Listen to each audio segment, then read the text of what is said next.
te stūrī man aug aktinīdija, kas ir liānas tipa augs. Šis ir tikai 2-gadīgs tāds, bet problēma, ka viņš šeit nav īsti vietā.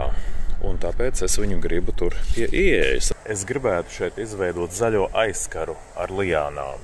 Šai ieejai aiz koku rindas pagarinot te to cauruli un uztaisot tādu augšā dakšu, uz kura varētu vīties liāna.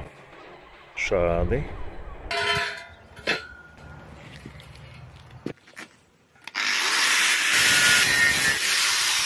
Lai nodrošinātu stabilu savienojumu ar esošās caurules galu, šeit būs jāizveido tāda kā buks, jeb iemava.